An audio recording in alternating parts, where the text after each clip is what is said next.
ताजुब की बात है जज साहब कि इंडियन पीनल कोड में अगर खून की दफा 302 है तो बलात्कार करने वाले की दफा उसके आसपास 301 या 303 क्यों नहीं?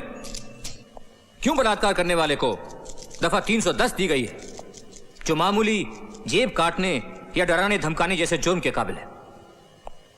इसका नतीजा यह है जज साहब कि बलात्कार करने वाले को सिर्फ 7 साल की सजा मिलती है। मेरा बस चलता ना जज साहब तो मैं बलात्कार करने वाले को फांसी की सजा दिलवाता, फांसी की।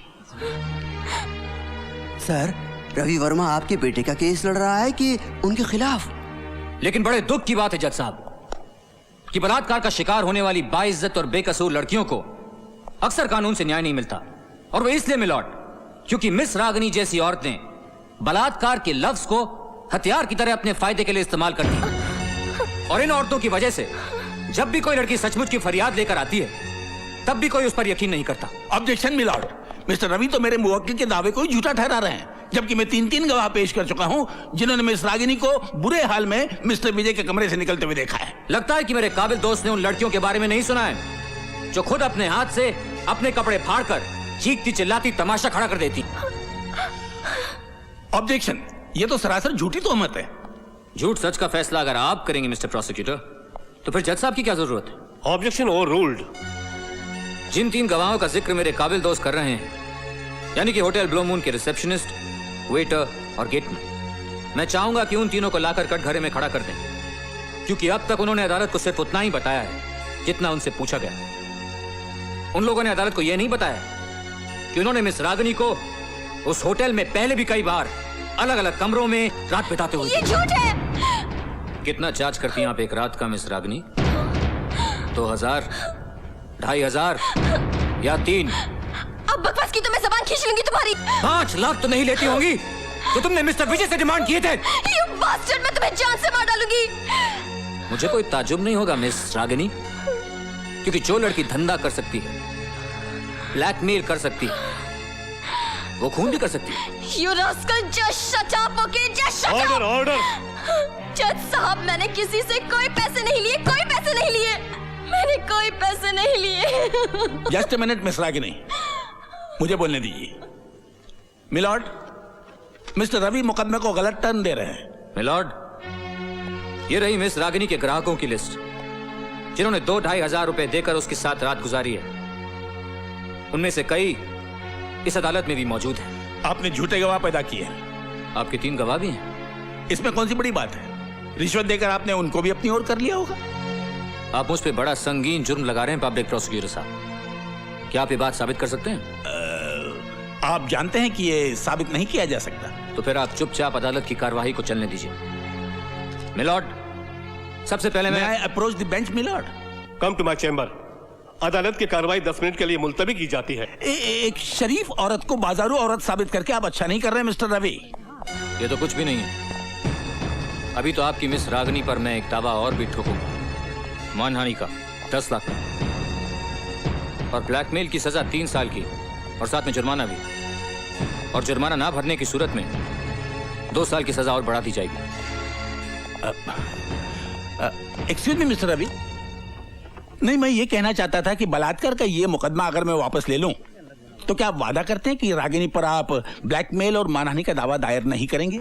नहीं करूंगा, वादा करता हूं। मिस रागिनी के वकील ने मुकदमा वापस ले लिया है, इसलिए यह अदालत मिस्टर विजय मेहता को बाइज्जत बरी कर दी है।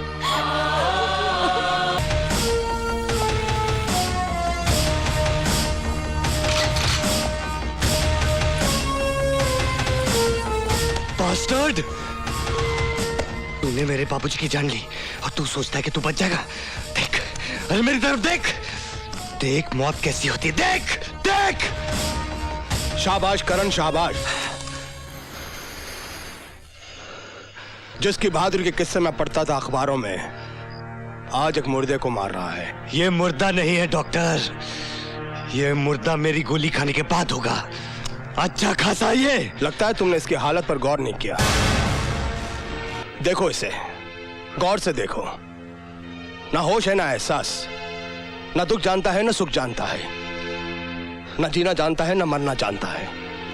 और ये हालात तुम्हारी वजह से हुए हैं। क्या कसूर था इसकी पत्नी का जो बेवजह मारी गई? कसूर तो मेरे सीधे साधे ईमानदार बाबूजी का भी नहीं था। तो इसीलिए तुम अनाप शनाप लोगों को मारते फिरोगे? इसे मारोगे, मुझे मारोगे, सबको मार दोगे? क्या होगा उससे? तुम्हारे बाबूजी फिर से जी उठेंगे? बड़ी शांति मिलेगी उनकी आत्मा को। हाँ हाँ, मार डालूंगा, सबको मार डालूंगा। ये जो तुम्हारे सीने में बदले की आग है ना, उसकी तसल्ली के लिए तुम इसको मारना चाहते हो। मारो इसको, जान से मार दो इसको। वैसे भी ये एक जिंदा लाश से ज्यादा कुछ नहीं है। बड़ी मेहनत कर रहा था मैं कि शायद मैं इसको एक नई जिंदगी दे सकूं, पर नहीं। जल्द से जल्द ठीक कर इसे डॉक्टर। दे इसे जिंदगी। जिस दिन तू इसे जिंदगी देगा, मैं इसे मौत दूंगा, मौत, सिर्फ मौत।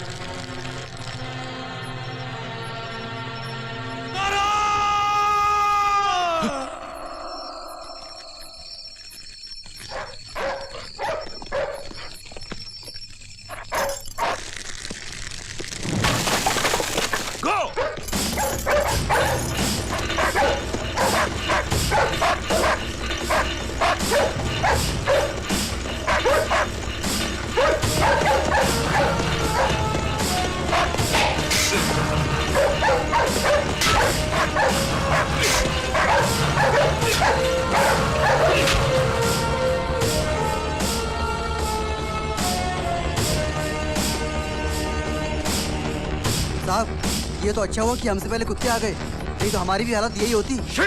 देखिए, किसी भी बात की चूक नहीं होनी चाहिए, हर काम मुस्तैदी से होना चाहिए। Okay sir.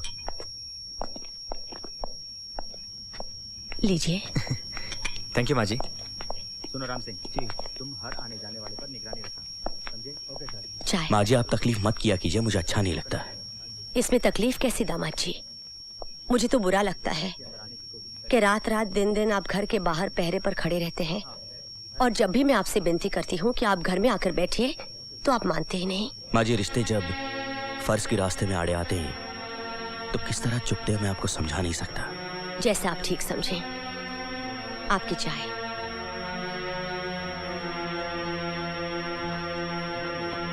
सर, आपका फोन। रात बहुत हो गई है बेटी, पुलिस का पहरा भी सख्त है। अब और इंतजार मत कर, अब करण नहीं आएगा। भैया और राखी बंधवाने ना आए, ऐसा तो कभी नहीं हुआ माँ।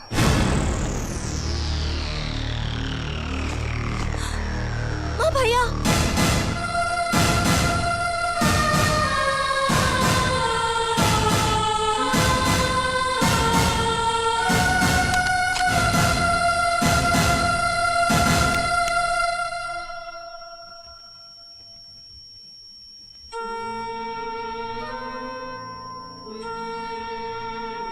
करण, मेरे बच्चे, और कब तक क्यों भटकता फिरेगा? अब घर लौटा बेटे, घर लौटा, घर लौटा बेटे। फर्ज की राह में सिर्फ आगे बढ़ा जाता है माँ, पीछे लौटा नहीं जाता। वाह, उधर विनय फर्ज की बातें कर रहा है और इधर तू फर्ज की दुहाई दे रहा है। यानी मेरी ममता का ही कोई मोल नहीं रहा। मुझे जो मेरे बच्चे का दुख खाया जा रहा है, उसकी फरियाद मैं किससे करूं? मेरा बहादुर बच्चा चोरों की तरह यहां से वहां छुपता फिर रहा है, तो क्या मेरा कलेजा नहीं कटता? न जाने वो पुलिस के हाथ कब आ जाए और उसे फांसी। नहीं बेटा नहीं, तू खुद अपने आप को विनय के हवाले कर दे। वो तेरा होने वाला बहनों ही है बेटा, वो जरूर तुझे कानून से रिहाई दिलवा देगा। ये मेरी माँ बोल रही है, करण की माँ। वो सत्य प्रकाश जिसने भले ही अपनी जान दे दी, लेकिन बेईमानी के आगे घुटने नहीं टेके। क्या ये उसी सत्य प्रकाश की धर्म पत्नी कह रही है कि सत्य की राह बड़ी कठिन है, इसलिए सहूलियत के आगे झुक जाओ, इंसाफ की जगह रियायत की भीख मांगो? क्या यही कह रही है मेरी माँ? हाँ बेटा हाँ, सिंदूर पहुंचकर जैसे तैसे सब्र किया है मैंने, लेकिन अगर मेरी कोख उजड़ गई तो मैं जिंदा नहीं बचूंगी। मेरे इस देश की रीत तो यही है माँ कि फर्ज की राह पर एक बेटे की बलि चढ़ाकर माँ इसलिए दुखी हो जाती थी कि काश उनके और भी बेटे होते तो वो इंसाफ के खातिर उनको भी कुर्बान कर देती। और तू मुझसे कह रही है माँ कि मैं अपने देवता जैसे बाबूजी के हत्यारों को माफ कर दूं। बाप मेरा मरा है, मेरा। यहां आग लगी है, आग।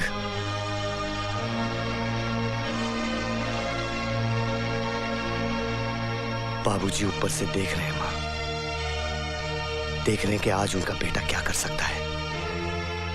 जिस बेटे के सर पर कफन बांधकर उन्होंने सरहद पर भेज दिया था कटने के लिए, आज उनका वही बेटा इंसाफ की जंग में कितनी कुर्बानी दे सकता है। वो देख रहे हैं माँ, वो देख रहे हैं। मैं अपने आदर्श पिता की मौत पर आंसू बहाकर बैठ जाऊं? नहीं माँ, नहीं। तूने किसी कायर को नहीं जन्म दिया। सच्चाई की इस जंग में अगर मैं मिट भी जाऊं ना माँ, तो अर्जुन ऐसे क्या देख रहा है? कल तक इस कुर्सी पर भाई साहब बैठा करते थे, हर पल हर वक्त मेरे साथ। लगता है भाई साहब की जगह कोई नहीं भर सकता। जख्म और कुर्सी वक्त सब भर देता है साहब। ये कुर्सी भी भर दी गई है। हाँ साहब, कमिश्नर साहब ने पंजाब पुलिस में से एक खास ऑफिसर बुलाया है, वही आपका नया पार्टनर है। पंजाब पुलिस और मुंबई में 2 दिन नहीं टिकने वाला। वैसे ही आपके पंजाब के ऑफिसर हैं कहाँ?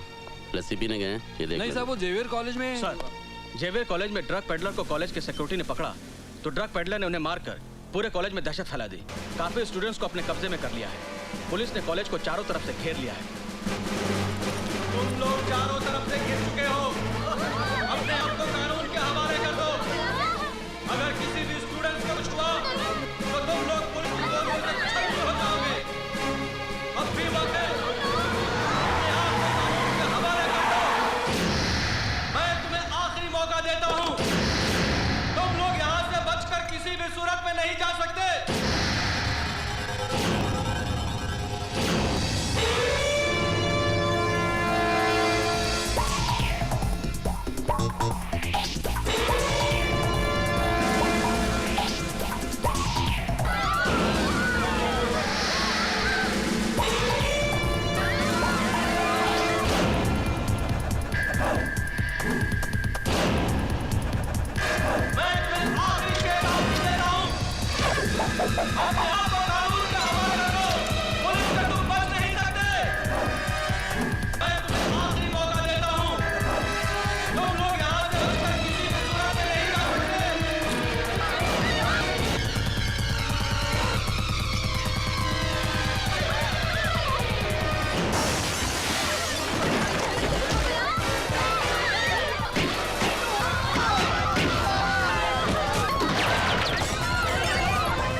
मैं पढ़ने वरना गोली मार दूंगा।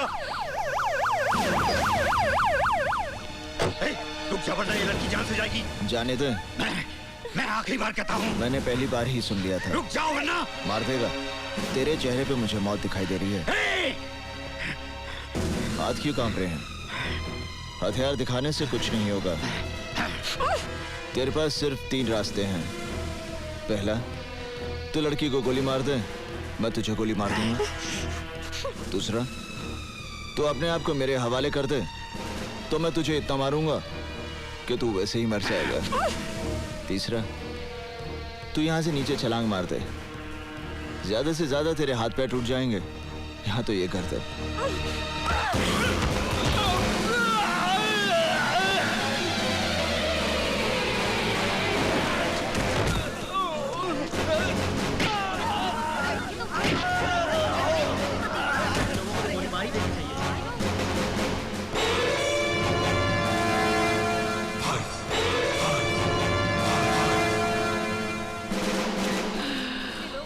उड़ी बाबा कुड़कुम्बा।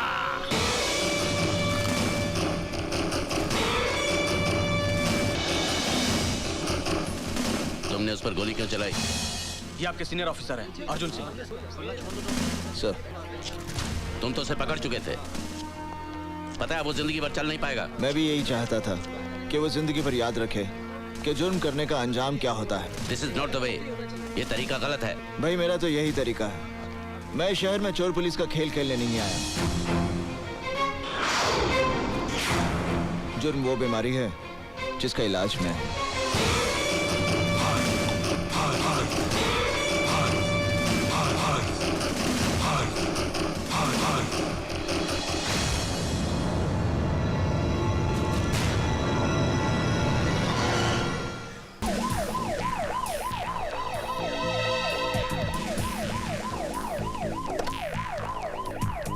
जी वो सीएम साहब का फोन रह गया। एक्सक्यूज मी, आपका phone. Oh, thank you.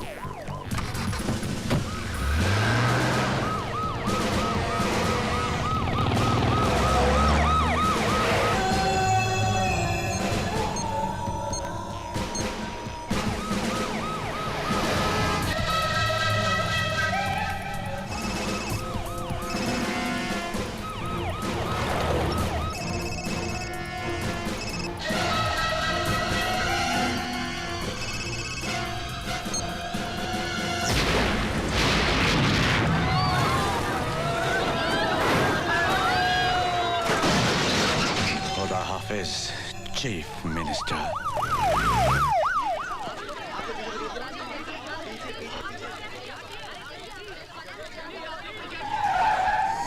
Security में कौन कौन थे? हम 5 लोग थे सर, और हमारा एक आदमी सीएम साहब की कार में ड्राइवर के साथ बैठा था जो ब्लास्ट में मारा गया।